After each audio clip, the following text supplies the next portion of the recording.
Vehicles की लंबी कतार, आंदोलनकारी जनता को निशाना बनाते हुए पुलिस का लाठीचार्ज, टीयर गैस और वाटर कैनन्स, प्राइम मिनिस्टर का जलता हुआ घर और प्रेसिडेंशियल पैलेस में आम जनता की भीड़। दोस्तों, हम बात कर रहे हैं श्रीलंका की, जहां कुछ हफ्तों पहले महायुद्ध जैसी सिचुएशन पैदा हो गई थी। इंडियन ओशन में बसे इस आइलैंड नेशन से आ रहे ड्रामेटिक विजुअल्स शायद वहां चल रहे सीवियर इकोनॉमिक क्राइसिस की महज एक झलक थी। ज्यादातर श्रीलंकन्स के लिए यह पैंडेमिक को सरवाइव करने से भी बुरी सिचुएशन थी। वैसे तो इस साल मई के महीने से ही श्रीलंका का फ्यूल सप्लाई लिमिटेड था, लेकिन ये शॉर्टेज जल्द ही एक आंधी की तरह आया और पूरे नेशन को अपने चपेट में ले गया। फ्यूल शॉर्टेज श्रीलंका के मैसिव इकोनॉमिक क्राइसिस का सिर्फ एक ही पार्ट है। महीनों से श्रीलंकन्स ने फ्यूल के साथ साथ गैस और मेडिसिन शॉर्टेजेस को भी फेस किया है। देखते ही देखते इन्फ्लेशन लगभग 55% तक पहुंचा, जिससे कॉस्ट ऑफ लिविंग्स आसमान छू गई। सिचुएशन इतनी बिगड़ गई कि आम जनता को सड़क पे उतरना पड़ा और 9 जुलाई को वो प्रेसिडेंशियल पैलेस पे हमला बोले और प्रेसिडेंशियल राजापक्सा को अपनी कुर्सी छोड़नी पड़ी। लेकिन श्रीलंका का ये इकोनॉमिक डाउनफॉल कोई आइसोलेटेड इवेंट नहीं है। नेपाल, बांग्लादेश, पाकिस्तान और इवन चाइना जैसी दूसरी साउथ एशियन कंट्रीज भी एक टेंस और अनस्टेबल ग्लोबल इकोनॉमिक सिचुएशन का शिकार है। इस इंस्टेबिलिटी के पीछे एक बड़ा फैक्टर था कोविड-19 पैंडेमिक के चलते डिसरप्शंस, जो एक ऑलरेडी इकोनॉमिकली वीक श्रीलंका के लिए फाइट करना मुश्किल था। पर नॉर्मलसी रिस्टोर हो ही रही थी कि तभी रशिया यूक्रेन वॉर ने सब कुछ फिर से बिगाड़ दिया। इस वॉर की वजह से एनर्जी और फूड सप्लाई और उनके प्राइसेस पे एक ऐसा इम्पैक्ट पड़ा जिसके रिपरकशंस लॉन्ग टर्म में होने वाले हैं। रशिया के अगेंस्ट यूएस और उसके अलाइज द्वारा लगाए गए सैंक्शंस की वजह से ग्लोबल सप्लाई चेन्स के चैलेंजेस सीवियर होते चले गए, जिसका बोझ पूरी दुनिया को उठाना पड़ रहा है। और इसका एक बड़ा इम्पैक्ट सिर्फ डेवलपिंग कंट्रीज में ही नहीं बल्कि दुनिया भर में देखा जा सकता है। इंटरेस्टिंग बात तो यह है कि जहां श्रीलंका के इस इकोनॉमिक क्राइसिस और पॉलिटिकल मिसमैनेजमेंट पे कई वेस्टर्न कंट्रीज ने अफसोस जताया और उसे सही रास्ते पे चलने का सुझाव दिया, वहीं उन्हीं में से एक वेस्टर्न कंट्री ऐसे ही एक इकोनॉमिक डाउनफॉल की तरफ बढ़ने लगा, किसी को पता ही नहीं चला। जी हाँ, हम बात कर रहे हैं यूनाइटेड किंगडम की, एक ऐसा देश जिसने कभी दुनिया भर में अपना डोमिनेंस को बनाए रखा था और कॉलोनियलिज्म का झंडा लेकर चल रहा था। आज खुद वो एक ऐसी जगह पे खड़ा है जहां उसके लिए एसेंशियल आइटम्स जैसे एनर्जी नीड्स को फुलफिल करना भी मुश्किल हो रहा है। किसने सोचा था कि एक समय पर श्रीलंका को रूल करने वाला यूके आज उसी की तरह इकोनॉमिक क्राइसिस के दलदल में फंसता चला जाएगा। आपको जानकर हैरानी होगी कि हाल ही में बैंक ऑफ इंग्लैंड ने यह ऐलान किया है कि ब्रिटेन की इकोनॉमी हाई इन्फ्लेशन के चलते एक लंबी चलने वाली रिसेशन की शिकार होने जा रही है और इसके रिस्पॉन्स में उसने अपने इंटरेस्ट रेट्स को बढ़ाकर पूरे मार्केट को शॉक में डाल दिया है। ज्यादातर रिपोर्ट्स के मुताबिक यूके की हालत आज काफी नाजुक है और ऐसा माना जा रहा है कि 2008 की ग्लोबल फाइनेंशियल क्राइसिस के बाद ये लॉन्गेस्ट इन्फ्लेशन होगा। तो आखिर क्या वजह है कि यूके अपने आप को संभाल नहीं पा रहा? क्या यहां भी श्रीलंका की स्टोरी रिपीट होगी? आज की वीडियो में हम इसी मुद्दे पे चर्चा करेंगे। पर आगे बढ़ने से पहले मैं आपको बता दूं कि इस वीडियो की इंपॉर्टेंस यूपीएससी मेंस के पर्सपेक्टिव से काफी ज्यादा है और इस मुद्दे से जुड़े हुए सवाल यूपीएससी जीएस2 के इंटरनेशनल रिलेशन सेक्शन में पूछे जा सकते हैं। इसके बारे में हम वीडियो के अंत में और भी बात करेंगे, पर फिलहाल के लिए अपने डिस्कशन को हम आगे बढ़। दोस्तों, पिछले साल सितंबर में यूके का नजारा कुछ ऐसा ही था जैसे हाल ही में श्रीलंका में देखने को मिल रहा है। गवर्नमेंट एश्योरेंस के बावजूद पूरे ब्रिटेन में लगभग एक हफ्ते तक पैनिक बाइंग की सिचुएशन पैदा हो गई, जिसके चलते मेजर सिटीज में पंप्स ड्राई आउट हो गए। जल्द ही बीपी और एक्सॉन मोबिल जैसे जायंट ऑयल कंपनीज अपने कुछ गैस स्टेशंस को बंद करने पे मजबूर हो गए थे, क्योंकि पेट्रोल और डीजल्स को रिफाइनरीज से फिलिंग स्टेशंस तक लाने के लिए ड्राइवर्स कम पड़ रहे थे। यहां तक कि इस सिनेरियो को देखते हुए गवर्नमेंट ने 150 ब्रिटिश आर्मी टैंकर ड्राइवर्स को स्टैंड बाय पर रखने का फैसला किया। इसके बाद कई मेजर कंपनीज जैसे केएफसी, मैकडॉनल्ड्स और नैंडो शॉर्टेजेस की कमी रिपोर्ट करने लगे। शुरुआत में इन शॉर्टेजेस को एक माइनर प्रॉब्लम की तरह देखा गया।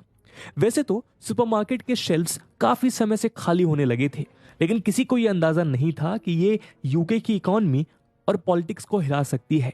लेकिन जो लोग 2008 के ग्रेट रिसेशन को एक्सपीरियंस कर चुके थे, उन्हें यह अंदाजा था कि ये सिचुएशन किस तरफ जा रही है, और वो सही थे।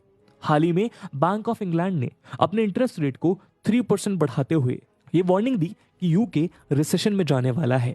National institute of economic and social research के मुताबिक इस साल यूके के एवरेज रियल डिस्पोजेबल इनकम में 2.5% की गिरावट देखी जा सकती है और वो 2026 तक प्री कोविड लेवल से 7% नीचे ही रहने वाला है। एक्सपर्ट्स का मानना है कि डिमांड से गिरने से अनएम्प्लॉयमेंट 5% तक बढ़ जाएगा। इंटरनेशनल मॉनेटरी फंड और organisation for economic cooperation and development भी कुछ ऐसा ही फोरकास्ट कर रहे हैं। इस रिसेशन की वजह से कॉस्ट ऑफ लिविंग इतना बढ़ गया है कि हाउस होल्ड इनकम्स पे इसका गहरा असर देखा जा रहा है। जहां बाकी यूरोप में वेज राइज से प्राइस राइज को बैलेंस किया जा रहा था, वहीं यूके में ऐसा नहीं हो रहा है। कई रिसर्च रिपोर्ट्स के मुताबिक यूके कस्टमर्स के लिए एसेंशियल आइटम्स भी खरीदना मुश्किल हो रहा है। लेकिन ऐसा क्यों हुआ कि यूके जैसी इकोनॉमी आज इस मोड़ पे खड़ी है? एक्सपर्ट्स की माने तो इस फाइनेंशियल क्राइसिस के पीछे जो फैक्टर्स हैं वो शायद अपने आप में उतने डिटरमाइनिंग ना हो, लेकिन उनका कंबाइंड इंपैक्ट काफी सिग्निफिकेंट है। आइए एक नजर डालते हैं। दोस्तों, यूके के रिसेशन के ऊपर जो एक बहुत ही ऑब्वियस सा सवाल रहा है वो है ब्रेक्सिट, जिसका एक मेजर इफेक्ट डेमोग्राफी में देखा गया।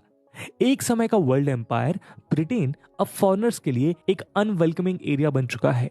इकोनॉमिस्ट ने यह प्रिडिक्ट किया था कि ईयू से यूके के एग्जिट के बाद ट्रेड बैरियर्स और लेबर शॉर्टेजेस के चलते इन्फ्लेशन और ग्रोथ को बैलेंस करना मुश्किल हो जाएगा। यूके के अंडर परफॉर्मेंस की आकाशवाणी सच लगने लगी है और इसीलिए इन्फ्लेशन और इंटरेस्ट रेट्स को कंट्रोल करना मुश्किल हो गया है। दोस्तों, किसी देश में वर्कर्स के डिक्लाइनिंग नंबर्स का मतलब है लेबर मार्केट अब उतना फ्लेक्सिबल नहीं है, जिसके चलते इंडस्ट्रियल एक्शन अफेक्टेड हो रहे हैं। ब्रेक्सिट के प्रॉब्लम्स ने ब्रिटेन के लिए पोस्ट पैंडेमिक रिकवरी भी मुश्किल कर दी है। लॉकडाउन में हुए factory closure, transport and labour disruptions और राइजिंग एनर्जी प्राइसेस के चलते ग्लोबल सप्लाई चेन्स डिस्टर्ब हुए और ब्रेक्सिट ने ट्रेड, इन्वेस्टमेंट और माइग्रेशन के बैरियर्स को इंक्रीज करते हुए ब्रिटेन के इकोनॉमिक पार्टनरशिप्स को नेगेटिवली अफेक्ट किया। पर रिकवरी के ट्रैक पर यह देश आगे ही बढ़ रहा था कि रशियन इन्वेजन ने ग्लोबल मार्केट्स में तबाही मचा दी। एक्सपर्ट्स का मानना है कि ब्रिटेन की इकोनॉमी स्लो होते होते अगले साल तक स्टैग्नेंट बन जाएगी। दूसरी मेजर इंडस्ट्रियल कंट्रीज के कंपैरिजन में यूके पे रशिया और यूक्रेन के वॉर का सबसे बड़ा इंपैक्ट पड़ा है। Paris based think tank the organisation for economic cooperation and development OECD के मुताबिक इस साल यूके की इकोनॉमी 3.6% तक ग्रो करेगी और 2023 में जाके ये जीरो ग्रोथ तक पहुंच सकती है। OECD ने यह भी प्रेडिक्ट किया कि इस साल इन्फ्लेशन एवरेज 8.8% रहेगा और 2023 तक अगर ये फॉल किया तो वो सिर्फ 7.4% तक गिर सकता है। जहां प्राइम मिनिस्टर बोरिस जॉनसन ने एक economically strong post pandemic UK का वादा किया था, वहीं आज इस देश की इकोनॉमी स्टैगफ्लेशन कंडीशन में अटक चुकी है। जी हां दोस्तों, यही है वो शब्द जिसे आज यूके की इकोनॉमिक सिचुएशन को डिस्क्राइब करने के लिए सबसे ज्यादा यूज किया जा रहा है, स्टैगफ्लेशन। लेकिन क्या है ये स्टैगफ्लेशन? आइए जानते हैं अगले सेक्शन में। दोस्तों, जैसा कि आपको नाम से पता चल गया होगा, स्टैगफ्लेशन दो शब्दों से बनता है, स्टैग्नेशन और इन्फ्लेशन। दरअसल 1970s तक कई इकोनॉमिस्ट का मानना था कि इन्फ्लेशन और अनएम्प्लॉयमेंट रिवर्स रिलेशनशिप में थे। 1860s तक ट्रेस किए गए इकोनॉमिक डेटा के अनुसार जब अनएम्प्लॉयमेंट के कम होने से इन्फ्लेशन बढ़ता है और वाइस वर्सा। इकोनॉमिक एक्सपेंशंस के समय गुड्स की राइजिंग डिमांड प्राइस को भी बढ़ा देती है, जिससे बिजनेसेस को एक्सपैंड करने और एम्प्लॉयमेंट जनरेशन करने में इंकरेजमेंट मिलती है। दूसरी तरफ रिसेशन के दौरान लोअर डिमांड के कारण प्रोडक्शन कम होता है, जिससे अनएम्प्लॉयमेंट बढ़ जाती है और इसी के कारण प्राइस इंक्रीज चेक होता है, यानी रुक जाता है और इन्फ्लेशन घटता है। लेकिन ये सारी थ्योरीज केवल 1970s तक ही सीमित रह गई हैं। दोस्तों, 1970s का दशक वो दौर था जब स्लो ग्रोथ और रैपिडली राइजिंग प्राइसेस का कॉम्बिनेशन पास्ट अजम्पशंस को चैलेंज करने लगा। इस सिचुएशन में लोगों के वेजेस लगभग कांस्टेंट रहते हैं, जबकि अनएम्प्लॉयमेंट बढ़ता चला गया और यही सिचुएशन कहलाएगी स्टैगफ्लेशन। कुछ ऐसा ही यूके में हो रहा है, जहां जीडीपी गिर रही है और प्रेडिक्शन ये है कि इस साल के एंड तक इन्फ्लेशन 10% तक बढ़ सकता है।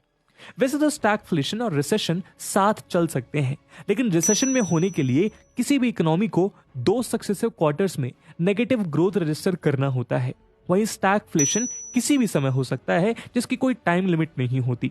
रिसेशन की तरह स्टैगफ्लेशन के पीछे यूजुअल रीजंस होते हैं, जैसे कोई भी इकोनॉमिक या जियोपॉलिटिकल शॉक।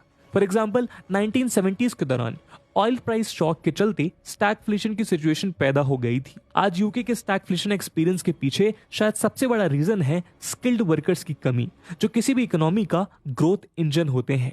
एक्सपर्ट्स के अनुसार स्टैगफ्लेशन को तभी टैकल किया जा सकता है जब सप्लाई चेन बॉटलनेक्स को ओवरकम किया जा सके, प्रोडक्टिविटी बढ़ाई जाए और एनर्जी सोर्सेस के चीपर ऑल्टरनेटिव्स ढूंढे जाए। लेकिन एक्सपर्ट्स का यह भी कहना है कि ब्रिटेन के लिए इस प्रॉब्लम से डील करना और भी मुश्किल है, क्योंकि ब्रेक्जिट यानी यूरोपियन यूनियन से ब्रिटेन के एग्जिट के चलते कई सप्लाई चेन इश्यूज सामने आए हैं। सेकेंडली, लेबर शॉर्टेजेस के चलते प्रोडक्टिविटी को बढ़ाना मुश्किल होता जा रहा है। इसके अलावा सोलर, विंड, ग्रीन गैस और हाइड्रो इलेक्ट्रिसिटी जैसे चीपर एनर्जी सोर्सेस को एक्वायर करने के लिए गवर्नमेंट को एक नए ग्रीन डील पे कमिट करना होगा, जो वो नहीं करना चाहते।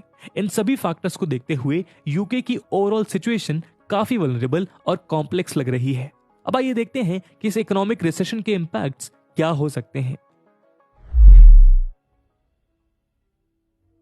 दोस्तों, जब किसी नेशन की इकोनॉमी एक लंबे समय तक नेगेटिव ग्रॉस डोमेस्टिक प्रोडक्ट यानी कि जीडीपी, राइजिंग अनएम्प्लॉयमेंट, गिरते retail sales, incomes and manufacturing experience करती है, तब एक्सपर्ट्स रिसेशन का अलार्म बजाते हैं।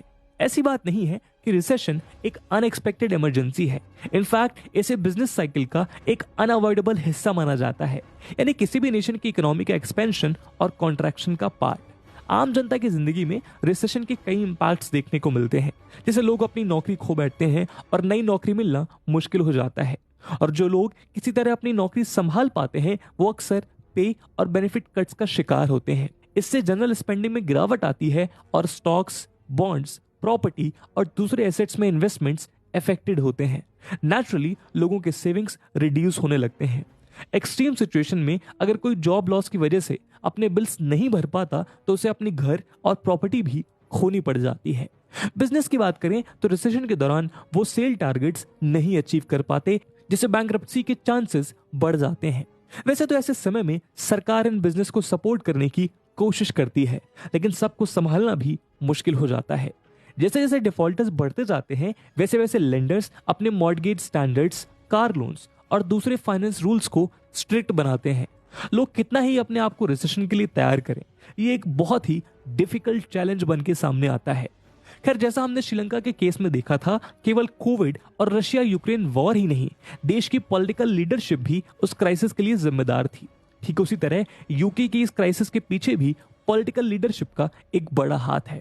आइए समझते हैं। दोस्तों, अपने पार्टी में कई एथिक्स स्कैंडल के चलते बोरिस जॉनसन को यूके के प्राइम मिनिस्टर पोस्ट से रिजाइन करना पड़ा, लेकिन एनालिस्ट का मानना है कि उनकी पॉपुलैरिटी पहले से ही बढ़ते इन्फ्लेशन और स्टैग्नेशन की वजह से इफेक्ट हो रही थी। कॉस्ट ऑफ लिविंग क्राइसिस आने वाले विंटर में ब्रिटेन की जनता के लिए एक मेजर थ्रेट की तरह मंडरा रहा है। इसके अलावा यूरोपियन यूनियन के साथ ब्रिटेन का बिगड़ता ट्रेड वॉर भी एक रिस्क है, जहां इंपैक्ट आम जीवन में पड़ने वाला है। ऐसी सिचुएशन में किसी भी स्टेट के लिए बिना लीडरशिप के रिकवरी की ओर बढ़ना बहुत ही मुश्किल है। जॉनसन की गवर्नमेंट ने हर एक फैमिली को 400 यूरोस यानी कि लगभग $502 का ग्रांट प्रॉमिस किया था, ताकि वो अपने एनर्जी बिल्स पे कर सकें। इसके अलावा प्रेशर में आके जॉनसन एडमिनिस्ट्रेशन ने ऑयल और गैस कंपनीज के विंडफॉल प्रॉफिट्स में 5 बिलियन यूरोस टैक्स का अनाउंसमेंट किया था, लेकिन ये एफर्ट्स कोई रिजल्ट नहीं दिखा पाए। एनर्जी एंड फूड के बढ़ते कॉस्ट के चलते डिस्पोजेबल इनकम्स में सिग्निफिकेंट फॉल देखने को मिली है। ऑब्जर्वर्स की माने तो ये बिल्स आने वाले समय में बढ़ने वाले हैं। इसीलिए कहा जा रहा है कि जो भी इस पॉलिटिकल क्राइसिस से कंजर्वेटिव पार्टी का नया लीडर बन के सामने आएगा, उसके सामने कई एक्स्ट्राऑर्डिनरी इकोनॉमिक और फाइनेंशियल चैलेंजेस होंगे। लेकिन क्या यूके के इस इकोनॉमिक डाउनटर्न में कोई सिल्वर लाइनिंग भी है? दोस्तों, एक्सपर्ट्स का मानना है कि वैसे तो होप बहुत कम है, लेकिन जो लोग राइजिंग इंटरेस्ट रेट से परेशान हैं, उनके लिए ये न्यूज थोड़ी इंकरेजिंग हो सकती है कि फ्यूचर राइजेस के बारे में मार्केट एक्सपेक्टेशंस गिर रही हैं। कुछ प्राइसेस में ऑलरेडी फॉल रजिस्टर किया जा रहा है। ब्रिटेन के लीडिंग पब्लिकेशन गार्जियन के मुताबिक अंडरलाइंग इन्फ्लेशन का ट्रेंड काफी इंकरेजिंग नजर आ रहा है। उनकी रिपोर्ट्स के मुताबिक 2 महीनों में कोर इन्फ्लेशन अप्रैल में 6.2% से जून में 5.8% तक गिर गई है। कुछ सजेशंस के मुताबिक एक बार ये क्राइसिस खत्म हो गई तो यूके